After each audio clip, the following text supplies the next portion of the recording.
Saat ini kita mau bersama-sama siapkan hati kita. Kita mau tundukkan hati kita. Kita mau mengucap syukur. Karena Tuhan begitu baik.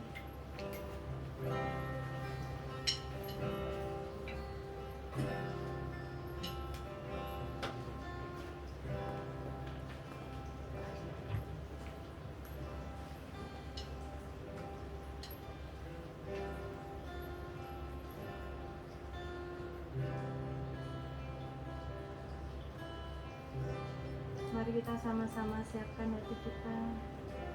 Kita merenungkan kebaikan Tuhan dalam setiap kehidupan kita. Kasih Tuhan begitu besar dalam kehidupan kita, khususnya pribadi kita.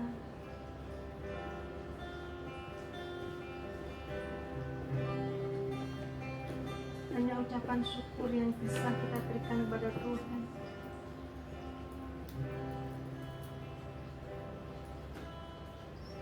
Engkau baik Tuhan. Saat ini kami bersama-sama mau menghampiri tahta-Mu Tuhan.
bisa kami berikan kepada-Mu Tuhan.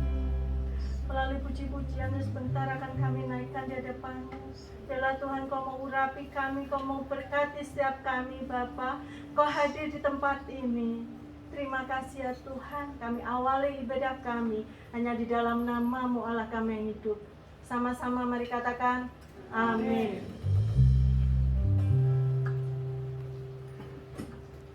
Kalau kita berada di tempat ini bukan karena kuat gagah kita, tetapi karena Tuhan yang menolong kita. Amin Bapak Ibu.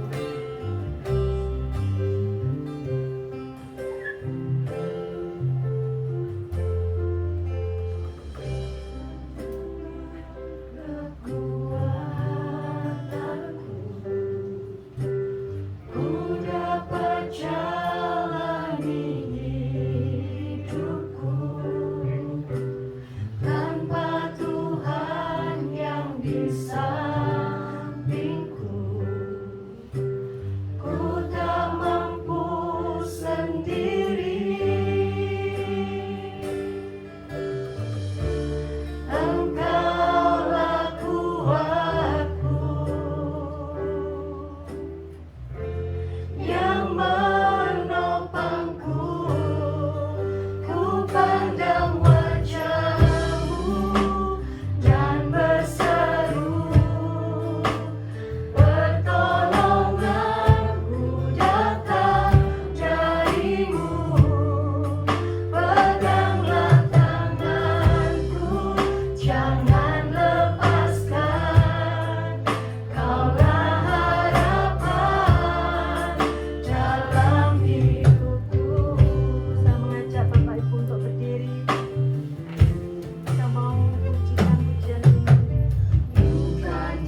lambaikan tangan kita.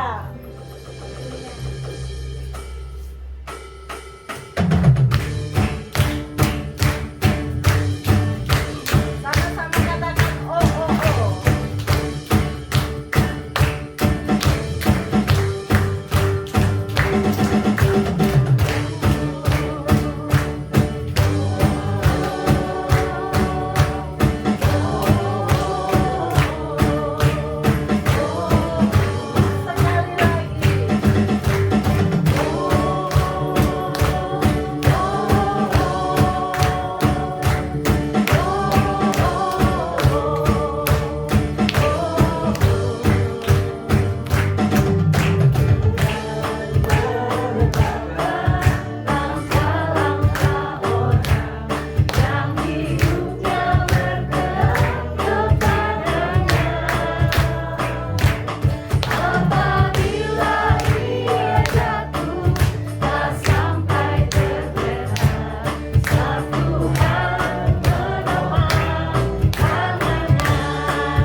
Hanya Bapa kita yang mengenal setiap kehidupan kita. Dia yang paling tahu apapun kondisi kita.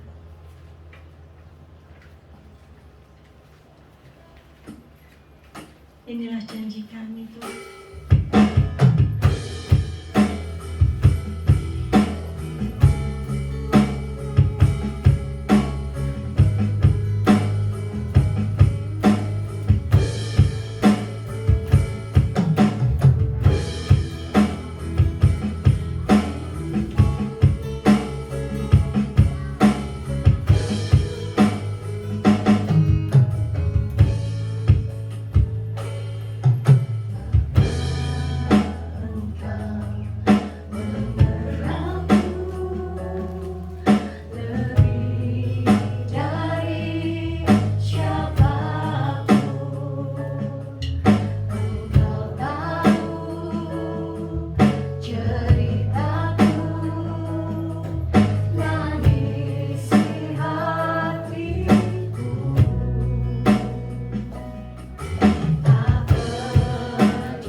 Bapak.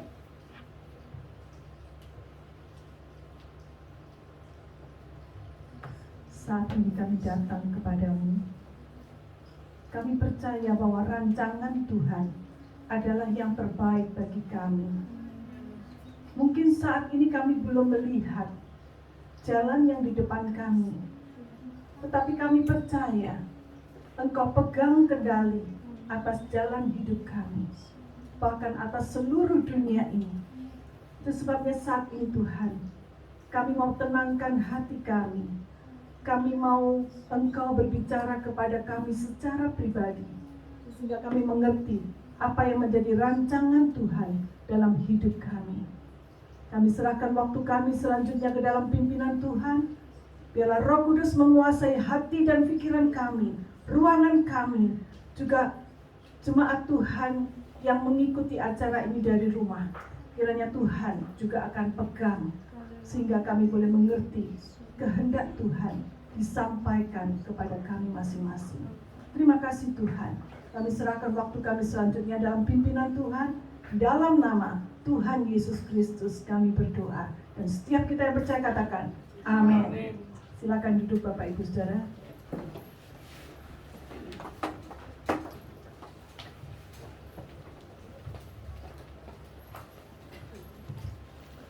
Tanpa terasa kita sudah memasuki akhir bulan Juni, ya.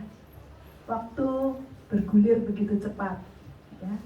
Di dalam bulan Juni ini kita mengambil satu tema yang telah kita awali di permulaan bulan. Kita memakai tema yaitu do your best and let God do the rest. Artinya lakukan bagianmu yang terbaik, maka Allah yang akan melakukan yang terbaik bagimu. Allah yang akan melakukan sisanya. Ungkapan ini kadang-kadang bisa menimbulkan pro dan kontra. Orang yang pro, yang menyetujui, mengatakan, ya kita harus lakukan bagian kita. Sisanya itu bagiannya Tuhan. Yang nggak bisa kita lakukan itu bagiannya Tuhan. Tapi orang yang kontra, yang menentang, mengatakan begini, nah emang Tuhan itu pembantu lu. Bisa kamu suruh-suruh semaumu. Kamu yang memulai, terus Tuhan yang suruh melakukan sisanya. Emang Tuhan siapa? Saudara, bagi saya, itu tergantung dari sudut mana kita memandang. Bisa benar, bisa salah, kalau kita melihat dari sudut pandang yang berbeda. Nah, hari ini kita mau belajar. Saya mau mengatakan bahwa Tuhan harus yang berjalan di depan kita. Dia punya rancangan. Dan rancangan Tuhan belum tentu sama dengan rancangan kita. Yesaya 55 mengatakan, pikiranmu bukan pikiranku, jalanmu bukan jalanku. Mungkin nggak sama, tetapi kita tahu bahwa rancangan Tuhan selalu yang terbaik. Dan kita harus menyelaraskan diri dengan rancangan Tuhan. Jangan Tuhan punya rancangan sendiri, kita punya rancangan sendiri. Akhirnya nggak ketemu. Lalu kita minta Tuhan, kamu ikuti rancanganku, kamu lakukan sisanya dari rancanganku ya Tuhan. Memang Tuhan pembantu kita. Nah saudara, hari ini kita akan belajar bagaimana kehidupan seorang wanita yang sangat cantik parasnya, tetapi dia juga dipakai oleh Tuhan luar biasa. Bukan hanya untuk kesenangan dirinya sendiri, tetapi untuk menyelamatkan satu bangsa yang besar. Saking cantiknya orang ini, dia memenangkan kontes kecantikan, lomba Miss Universe pada saat itu. Dan hadiahnya saudara nggak tanggung-tanggung. Hadiahnya apa? Dia dipersunting oleh raja. Satu raja yang punya kerajaan yang luar biasa besarnya. Siapakah dia? Ada yang tahu? Pinter semua, lulus sekolah minggu semua kelihatannya ya. Ya, kita baca sama-sama. Esther pasal yang kedua, ayat yang ke-5 sampai ayat yang ke-10. Esther 2 ayat 5 sampai yang ke-10. Saya bacakan untuk saudara untuk mengingat waktu. Pada waktu itu, ada di dalam benteng Susan seorang Yahudi yang bernama Mordekai bin Yair bin Simei bin Kis, seorang Benyamin, yang diangkut dari Yerusalem.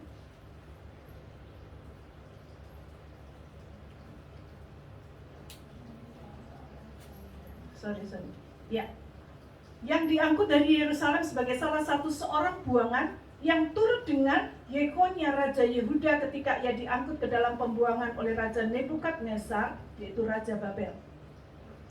Mordekai itu pengasuh Hadasa, yakni Esther, anak saudara ayahnya. Jadi Esther itu sama dengan Hadasa ya. Sebab anak itu tidak beribu bapak lagi. Gadis itu elok perawakannya dan cantik parasnya.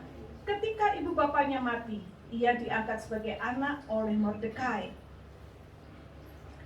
Setelah titah dan undang-undang raja tersiap dan banyak gadis dikumpulkan di dalam benteng Susan di bawah pengawasan Hegai, maka Esther pun dibawa masuk ke dalam istana raja di bawah pengawasan Hegai, penjaga para perempuan. Maka gadis itu sangat baik pada pemandangannya dan menimbulkan kasih sayangnya. Ya, kasih sayang Hegai ya. Sehingga Hegai segera memberikan wangi-wangian dan pelabur kepadanya. Dan juga 7 orang dayang-dayang yang terpilih dari isi istana raja, kemudian memindahkan dia dengan dayang-dayangnya ke bagian yang terbaik dalam balai perempuan. Esther tidak memberitahukan kebangsaan dan asal-usulnya karena dilarang oleh Mordekai. Saudara, kenapa Mordekai melarang Esther memberitahukan asal-usulnya? Dia adalah seorang Yahudi. Karena orang Yahudi itu bangsa yang dibuang ke Babel. Jadi mereka itu sekarang ada di Persia. Ya, di Persia itu mereka sebagai orang buangan. Nah, itu sebabnya Mordekai mengatakan, kamu jangan ngomong kalau kamu orang Yahudi, ya, karena itu nanti akan menurunkan martabatmu. Ya, kamu nggak bisa dipilih jadi ratu nanti. Ya. Nah, saudara, ini adalah kisah yang ditulis dalam Alkitab. Berarti ini adalah suatu kisah yang nyata, bukan dongeng. Suatu kisah yang terjadi.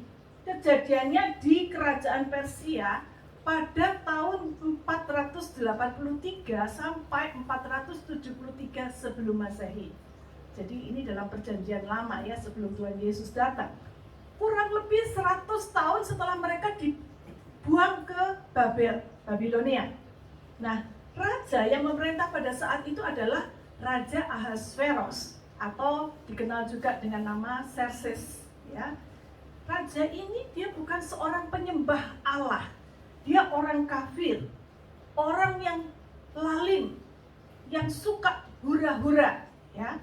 Nah, dan raja ini dikatakan, kalau saudara baca dalam kisah Esther pasal yang pertama, dia adalah orang yang sangat berkuasa. Katanya dia dicatat bahwa kekuasaannya, dia menguasai 127 daerah, mulai dari India sampai ke Ethiopia atau Sudan, ya, sekarang dikenal dengan Sudan.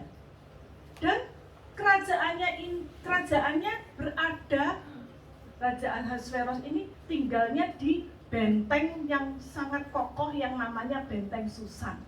Ya, Susan bukan nama orang, tapi nama benteng saat itu ya. Nah, pada tahun yang ketiga pemerintahan Raja Ahasveros ini, raja mengadakan suatu pesta yang sangat besar. Ya, kenapa sangat besar? Karena diadakannya bukan 7 hari 7 malam seperti kita saat ini ya. Kalau saat ini kita mengadakan pesta 7 hari 7 malam itu sudah luar biasa, pasti orang kaya. Tapi sudah tahu berapa lama raja ini mengadakan pesta? Ada yang tahu? Nggak boleh nyontek. Siapa yang tahu? Ya, Jeremy. Ada yang tahu? Dia mengadakan pesta 180 hari. Berarti berapa bulan, saudara? 6 bulan. Bayangin, 6 bulan pesta terus-menerus tiap hari. Dia mengundang para pembesar. Dia mengundang tamu-tamu dari luar, ya. Dia mengundang pegawai-pegawainya. Dia mengadakan pesta, dia pamerkan semua kekayaannya. Nah, saudara bisa bayangkan, 6 bulan itu yang dipamerkan tuh apa saja? Pasti dia punya kekayaan yang luar biasa besarnya. Nah, nggak cukup 6 bulan, saudara. Ditambah lagi 7 hari. Nah, 7 hari yang terakhir ini, pesta yang khusus dirayakan untuk menjamu rakyatnya. Seluruh rakyatnya boleh berkumpul di halaman istana raja, dari besar sampai kecil, ya, dari yang kaya sampai yang miskin. Diadakan pesta perjamuan yang luar biasa besarnya. Dan saudara tahu, saat itu raja saking senengnya dia minum anggur, dia mabuk. Kemudian dia minta orang untuk panggilkan Ratu Wasti, ratunya yang sangat cantik, ya. Dia mau pamerkan ratu itu kepada tamu-tamu yang hadir, ya. Ada yang mengatakan Wasti ini nanti disuruh memamerkan kecantikan, kemolekan tubuhnya, dia disuruh telanjang, dia disuruh pakai mahkota. Saya nggak tahu itu benar atau salah, itu hanya tafsir, ya. Tetapi ratu saat itu menolak, ya, karena dia juga sedang punya gawe. Dia sedang pesta dengan para perempuan-perempuan di istana, ya. Mungkin dia nggak mau diganggu, atau mungkin ada alasan lain dia menolak. Nah, akhirnya Wasti nggak mau hadir. Nah, saudara bisa bayangkan apa yang terjadi. Namanya raja kok dilawan, ya. Kehendak raja itu mutlak harus dituruti. Nah, karena Wasti tidak mau hadir, raja marah besar. Dan dia pecat Wasti sebagai ratu. Yang nggak mau lagi ada ratu yang membangkang di kerajaannya, karena dia takut itu nanti akan menular kepada perempuan-perempuan lain di dalam kerajaannya itu. Perempuan-perempuan itu nanti akan bisa membangkang terhadap suami-suami mereka. Nah, itu sebabnya Wasti diputus hubungan dengan raja, dan posisinya diberikan kepada orang lain yang lebih baik, yang tidak suka membangkang. Nah, kepada siapa kira-kira? Yang pasti orang itu yang menggantikan harus lebih cantik dari Wasti. Lalu diadakanlah sebuah kontes kecantikan, ya. Di saat itu yang dipentingkan pokoknya cantik, ya, untuk memilih pengganti ratu. Nah, ketika diadakan kontes itulah kecantikan Esther ini melebihi perempuan-perempuan yang lain. Nah, Esther adalah orang Yahudi, tetapi dia tidak mengemukakan akan keyahudiannya. Nah, Esther diasuh oleh Mordekai pamannya. Dan Mordekai ini adalah orang yang telah berjasa kepada raja, karena dia pernah tidak sengaja mendengar persekongkolan 2 orang pegawai raja atau sida-sida yang bersekongkol untuk membunuh raja. Maka Mordekai yang mendengar itu akhirnya lapor kepada Esther. Esther waktu itu sudah sebagai ratu, dan Esther memberitahu raja, sehingga akhirnya 2 pegawai raja ini dihukum mati. Tetapi jasanya Mordekai ini ditulis dalam kitab sejarah kerajaan, cuman raja belum tidak memberikan penghargaan kepada Mordekai saat itu. Nah, saudara, kisah ini berlanjut. Ada seorang yang bernama Haman, ya. Ada tokoh lain, Haman. Dia adalah seorang yang diangkat raja untuk menjadi perdana menteri. Ya, perdana menteri itu artinya yang mengepalai para pembesar-pembesar di dalam kerajaan Raja Ahasveros itu. Dan Haman ini orang yang gila hormat. Dia membuat peraturan, semua orang yang berpapasan dengan dia harus sujud dan menghormati Haman. Semua orang yang ada di dalam pegawai-pegawai yang di istana itu, ketika Haman lewat, maka semua harus sujud dan menyembah Haman. Kecuali Mordekai. Mordekai tidak mau menuruti peraturan yang dibuat oleh Haman ini. Sehingga itu yang menyebabkan Haman menjadi marah, dendam pribadi kepada Mordekai. Dia berencana ingin membunuh, menghancurkan, membinasakan Mordekai. Tetapi kalau cuma yang dibunuh cuma satu orang terlalu kecil buat Haman.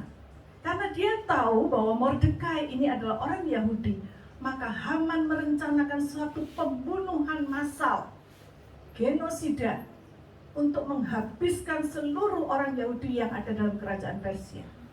Maka dibuatlah rencana, disusun rencana, dan kemudian dia menghadap raja.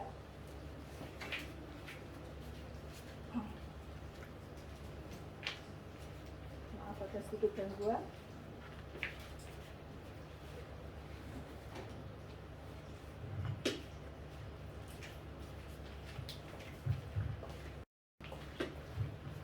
Ya, akhirnya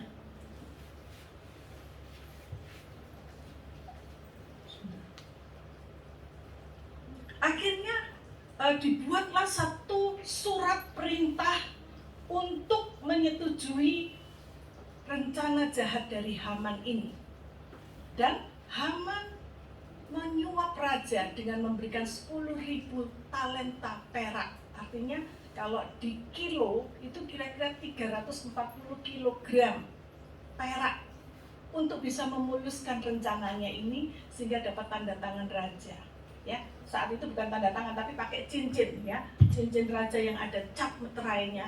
Dan kalau cap meterai raja ini sudah distempelkan dalam surat itu, maka ini adalah keputusan tetap yang tidak bisa dibatalkan.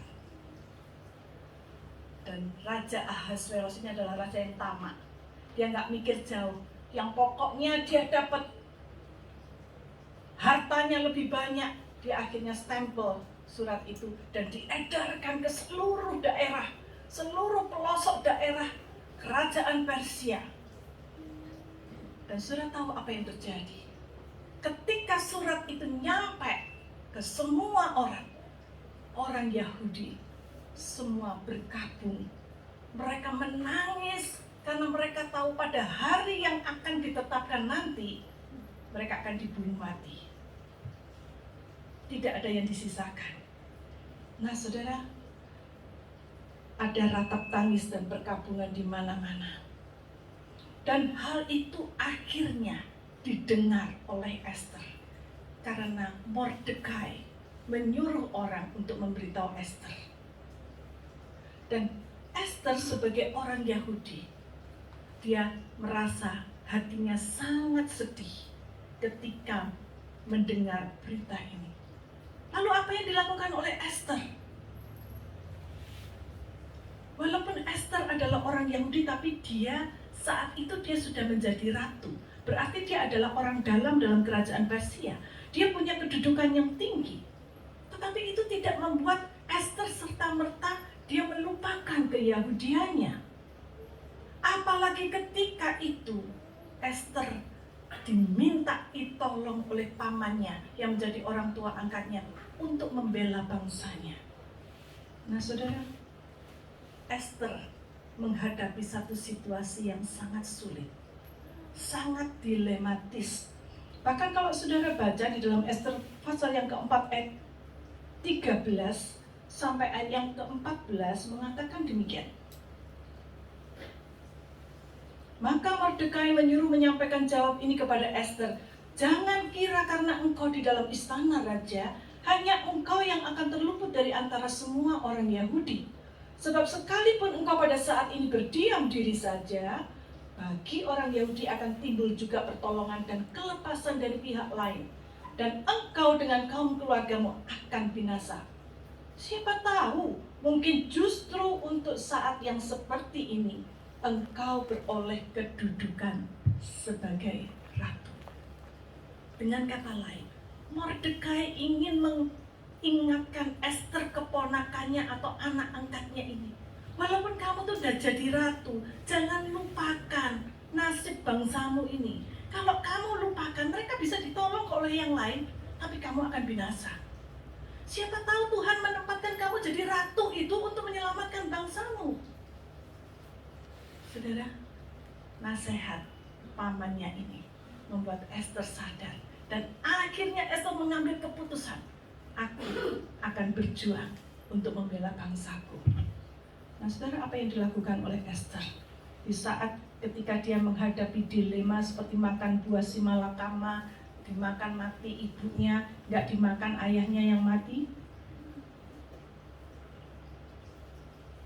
Mengapa disebut dilema? Karena ada aturan raja yang mengatakan orang yang mau menghadap raja tanpa dipanggil oleh raja, maka orang itu akan mati kalau raja tidak mengulurkan tongkat emasnya kepada dia. Tapi kalau raja bermurah hati dan mengulurkan tongkat emasnya, maka orang itu akan hidup. Itu berlaku untuk semua orang termasuk ratu.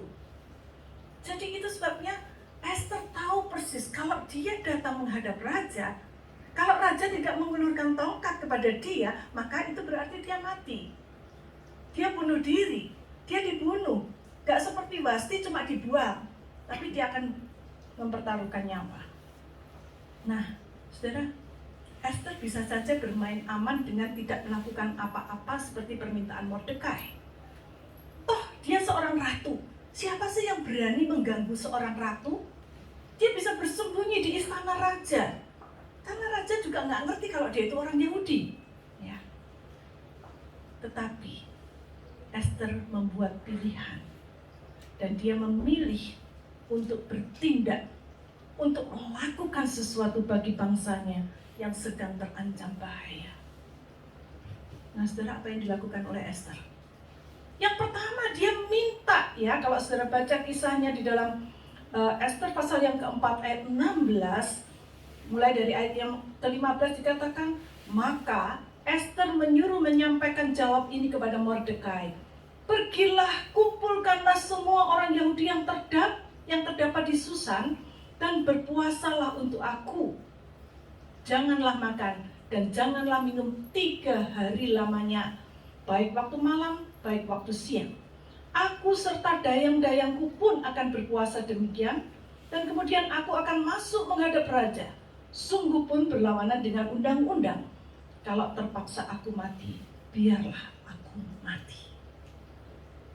Ini satu komitmen yang diambil oleh Esther untuk menyelamatkan bangsanya. Kalau memang aku harus mati, biarlah aku mati. Yang penting bangsaku bisa selamat. Tapi untuk itu dia butuh keberanian. Dia tahu bahwa dia itu terbatas. Dia tidak bisa membujuk rayu raja untuk menuruti keinginannya. Kalau raja tidak berkenan, dia yang harus mati. Itu sebabnya dia minta. Dia tahu bahwa Allahnya adalah Allah Yahweh yang berkuasa, yang sudah melepaskan bangsa Yahudi dari penjajahan bangsa Mesir. Dia tahu itu, sebabnya dia minta kepada semua orang Yahudi yang ada dalam kerajaan Persia untuk berdoa dan berpuasa selama 3 hari 3 malam, tidak makan, tidak minum, untuk Esther, supaya diberi kekuatan untuk melakukan bagiannya. Dan itu terjadi, saudara, pada hari yang ketiga, Esther pergi menghadap raja. Dan raja mengulurkan tongkat kepada Esther. Dan selamatlah Esther. Ada bagian yang dilakukan Esther, ada bagian yang dilakukan Tuhan. Siapa yang bisa melakukan, yang bisa melunakkan hati raja kalau bukan Tuhan? Nah, saudara, yang pertama, dia mengandalkan Tuhan. Tapi yang kedua, Esther, dia mengundang raja dan Haman untuk datang ke pestanya. Dia buat rencana. Dia bukan hanya cuma mengandalkan Tuhan, Tuhan, biarlah engkau yang melakukan untuk aku, tapi aku gak berbuat apa-apa. Enggak. Esther membuat rencana. Dia menyerah kepada Tuhan, tetapi dia juga membuat rencana. Nah, apa rencana Esther? Rencana yang cerdik, rencana yang cerdas, dan dia diberi hikmat oleh Tuhan. Dia mengundang raja dan Haman untuk datang ke pesta yang dia adakan. Ketika pesta itu diadakan, hati raja bahagia sekali.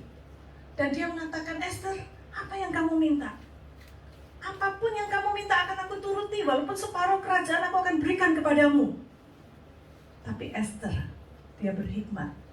Dia tidak cepat-cepat ngomong sama raja, raja aku butuh ini, itu, enggak.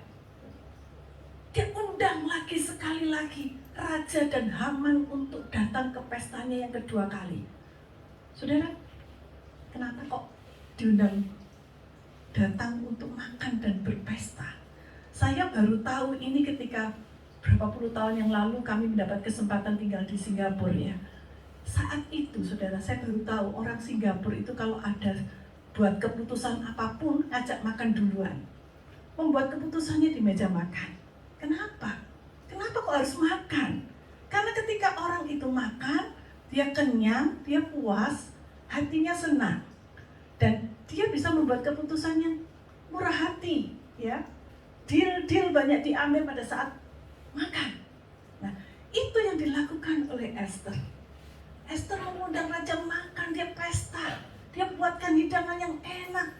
Sehingga akhirnya raja senang dan bertanya lagi kepada Esther untuk yang kedua kalinya. Esther, apa sih yang kamu pinginkan?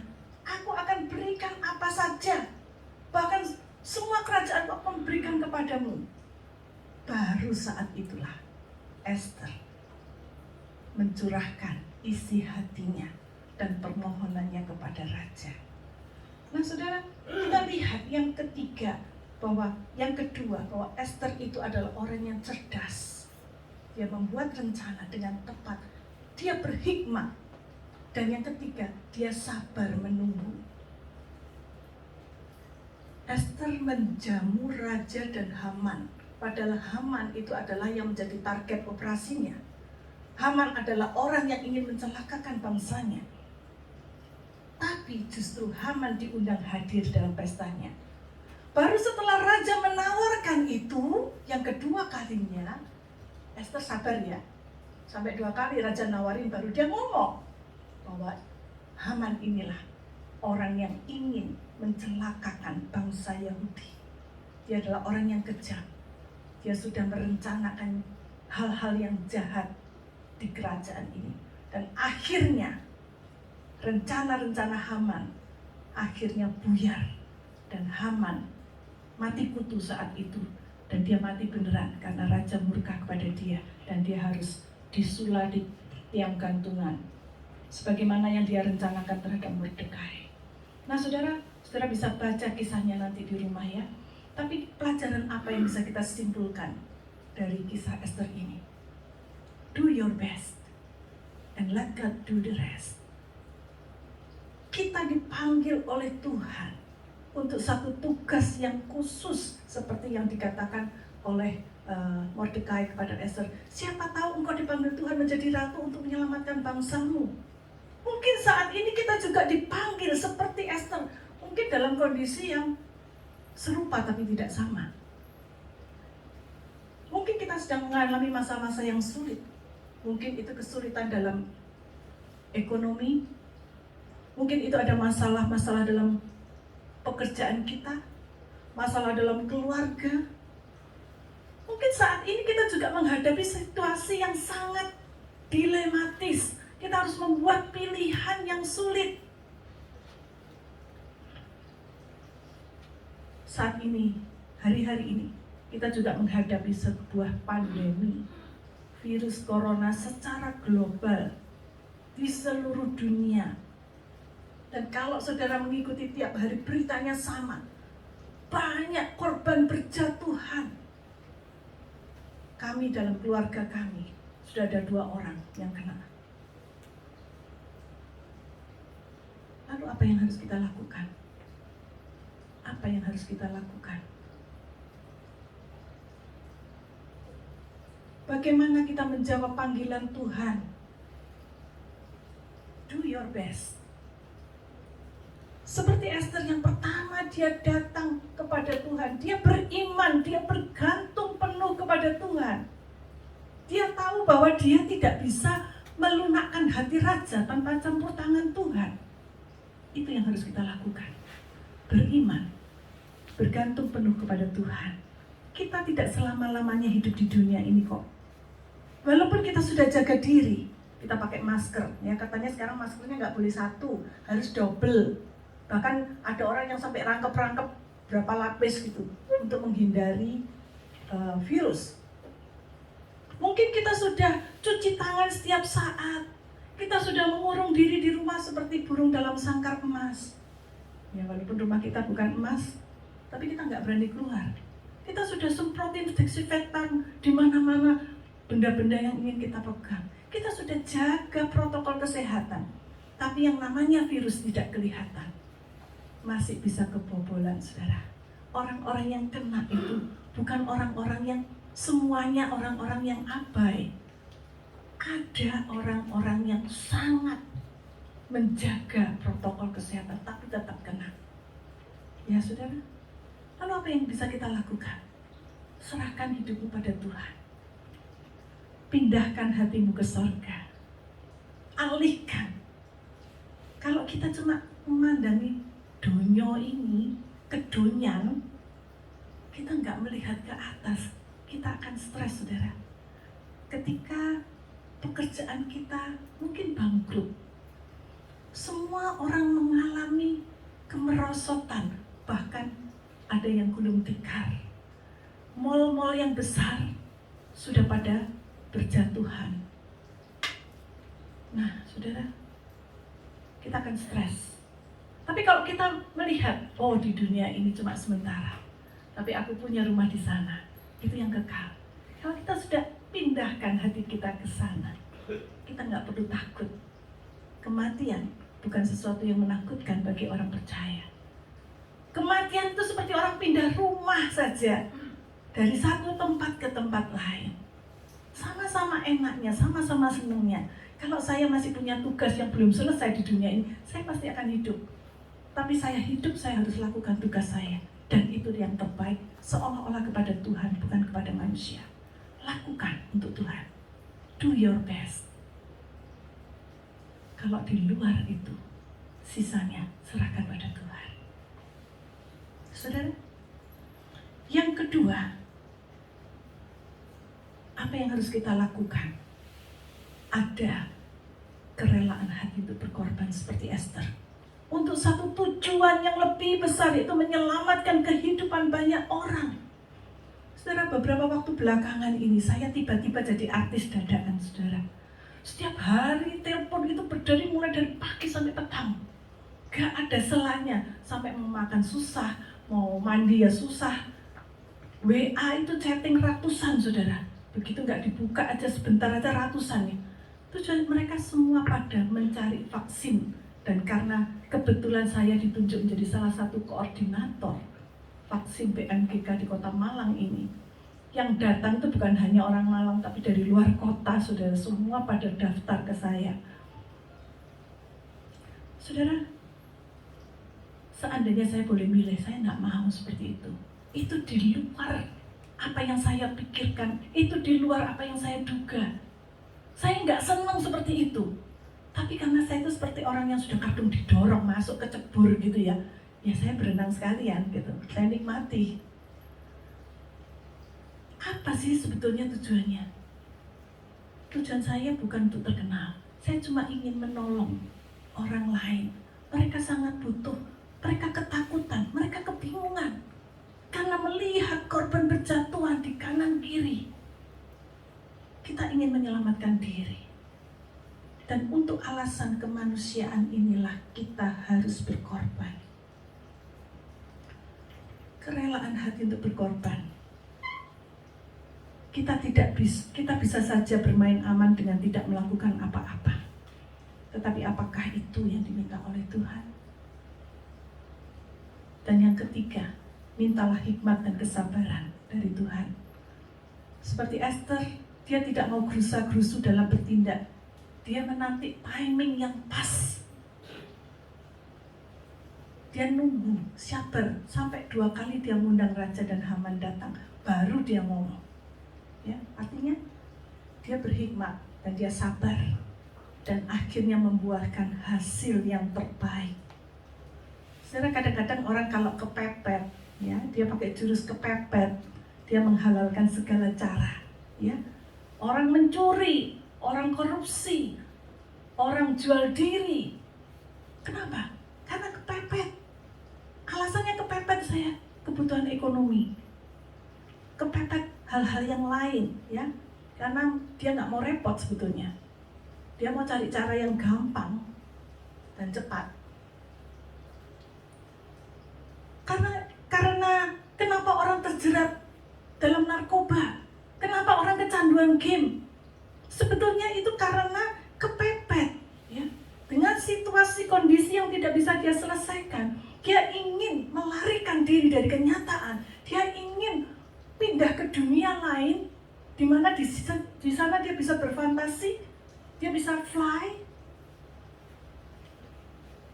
Nah, saudara, kalau kita sedang menghadapi masalah yang ruwet dan bulat saat ini, datang kepada Tuhan. Minta hikmat Tuhan supaya dia menunjukkan jalan yang tepat dan pada saat timing yang tepat. Karena Tuhan yang paling tahu ujung jalan kita. Kita nggak tahu ujungnya seperti apa, tapi kita lakukan yang bisa kita lakukan. Lakukan yang terbaik. Tapi Tuhan tahu ujungnya. Jadi, let God do the rest. Sisanya yang tidak bisa kita lakukan, yang mustahil, serahkan sama Tuhan. Pengkhotbah 3 ayat 11 mengatakan, Tuhan akan membuat segala sesuatu indah pada waktunya. Ya, pada waktunya. Semuanya sudah diatur oleh Tuhan. Nantikan Tuhan, minta kesabaran dari Tuhan. Let God do the rest. Apa bagiannya Tuhan? Bagiannya Tuhan adalah menyelamatkan bangsa, umat pilihannya. Bagian Tuhan adalah memulihkan kondisi keadaan bangsanya. Nah, saudara, bagaimana dengan kita? Sudahkah kita menyerahkan apa yang tidak bisa kita lakukan kepada Tuhan? Sudahkah kita mengerjakan bagian kita yang terbaik untuk Tuhan dan untuk sesama? Itu semua tergantung pilihannya ada pada saudara dan saya. Kita bisa meneladani Esther dan jadilah bijak karena Tuhan tahu yang terbaik untuk kita. Saya ingin menyanyikan lagu yang terakhir tadi yang dinyanyikan. Saya minta tolong singer bisa mendampingi saya. Lagu ini mengatakan, ku pandang wajahmu dan berseru, pertolonganku datang darimu. Pertolongan kita datang dari Tuhan. Dia yang melakukan bagiannya. Bukan dengan kekuatan kita bisa menjalani hidup ini. Tanpa Tuhan yang di samping, kita tidak akan mampu berjalan sendiri. Biarlah kita serahkan hidup kita dalam tangan Tuhan. Bukan dengan kekuatanku. Bukan dengan kekuatanku,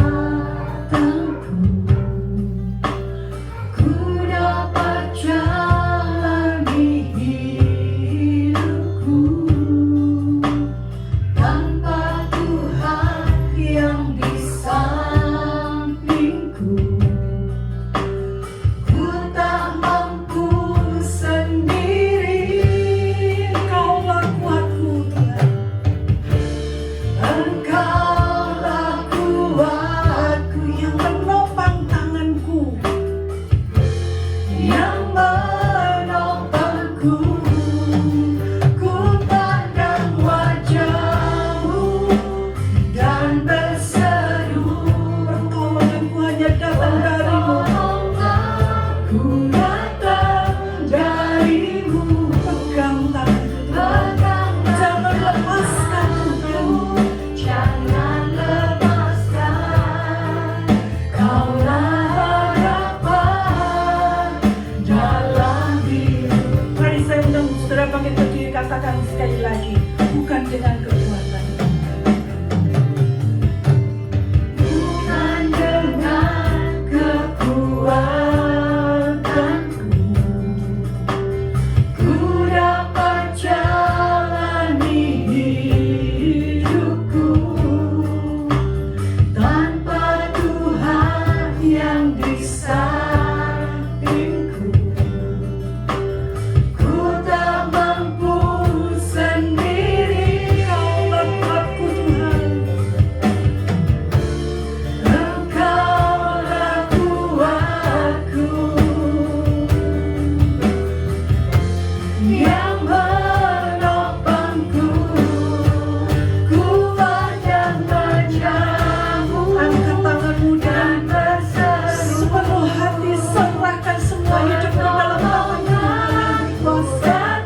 bersyukur Tuhan, karena kami memiliki Allah seperti Engkau.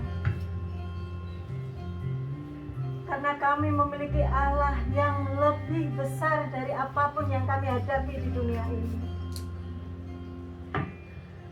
Terima kasih ya Tuhan. Dialah Tuhan. Kami mau belajar untuk setia kepadamu. Kami mau belajar untuk melakukan apa yang menjadi tugas kami, Tuhan.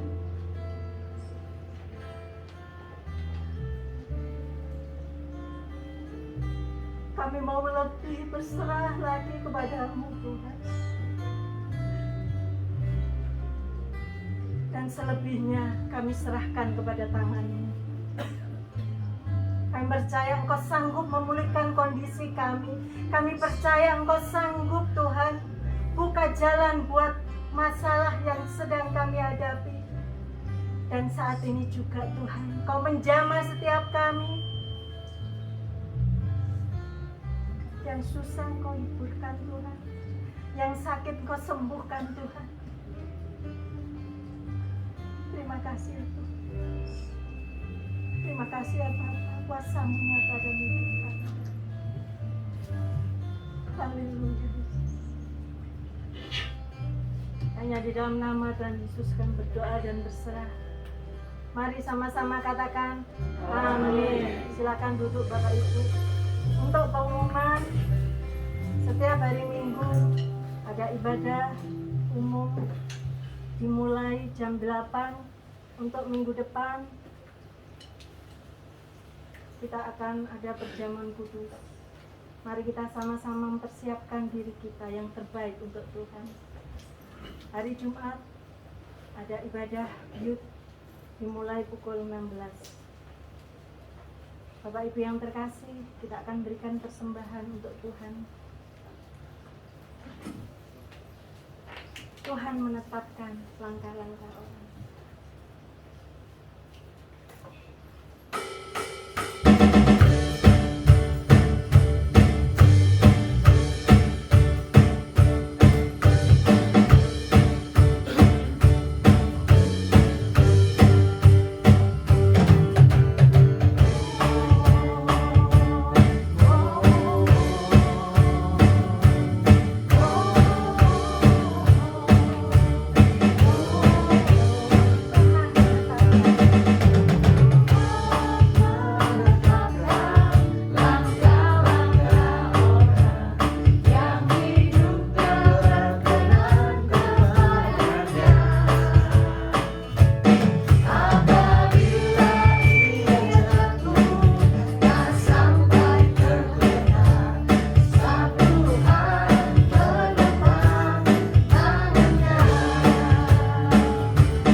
bersama-sama bangkit di hadapan Tuhan.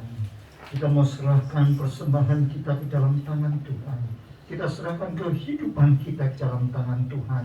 untuk pulang dan mendapatkan berkat daripada Tuhan. Allah Bapa kami yang bertahta di dalam surga, kembali Tuhan, kesempatan pagi hari ini kami datang berjumpa dengan Tuhan. Terima kasih Tuhan untuk sapaan Tuhan dalam kehidupan kami. Terima kasih Tuhan, Kau begitu baik dalam kehidupan kami, sehingga semua kami diingatkan kembali. Oh Tuhan, melalui tema kami sepanjang bulan ini, khususnya pada pagi hari ini, Tuhan mengingatkan kami agar kami boleh melakukan yang terbaik dalam kehidupan kami. Kami melakukan semampu yang kami bisa lakukan, dan kami tahu Tuhan akan mengerjakan sisanya dalam kehidupan kami. Apapun yang kami hadapi, apapun yang sedang kami, oh Tuhan, harus kerjakan, kami yakin, kami percaya tangan kuasa-Mu tidak akan pernah meninggalkan kami. Terima kasih Bapa, itu sebabnya Tuhan, pagi hari ini Tuhan, kami datang membawa diri kami. Yang terbaik yang sudah kami bisa lakukan, kami berikan ke dalam tangan-Mu. Terimalah Tuhan, sehingga benar-benar ini menjadi sebuah bau dupa yang harum, yang bisa kami lakukan dan kami serahkan kepada-Mu. Oh Tuhan, bantu kiranya kami yang hari-hari ini menghadapi banyak kesulitan, sehingga kami belum bisa membawa diri kami. Tuhan, kami yakin Kau akan membuka jalan, dan Kau akan memberikan kesempatan kepada kami untuk juga boleh memberikan yang terbaik kepada-Mu. Terima kasih Bapa, terima kasih. Kami teringat untuk saudara kami yang saat ini masih sedang dirawat di rumah sakit, saudara kami yang sakit Tuhan, saudara kami yang lemah, saudara kami yang saat ini Tuhan berbaring, dan juga teman-teman kami, saudara kami, oh Tuhan, yang tidak bisa berhimpun bersama dengan kami karena situasi dan kondisi. Kami mau menyerahkan semua dalam tangan-Mu. Oh Tuhan, kami yakin percaya Tuhan tidak pernah tinggalkan kami, dan sebentar kalau kami pulang, kami yakin penyertaan Tuhan lengkap dalam kehidupan kami. Kami serahkan semua dalam tangan-Mu. Saudaraku sekalian, arahkanlah hatimu dan tanganmu kepadanya. Pulanglah untuk menerima berkat daripada Allah, kasih karunia daripada Allah Bapa, kecintaan daripada Tuhan Yesus, dan penyertaan Roh Kudus menyertai kehidupanmu. Pulanglah sekarang, terimalah berkat Allah di dalam nama Tuhan Yesus Kristus. Semua yang merasa diberkati Allah katakan amin. Mari kita katakan Immanuel.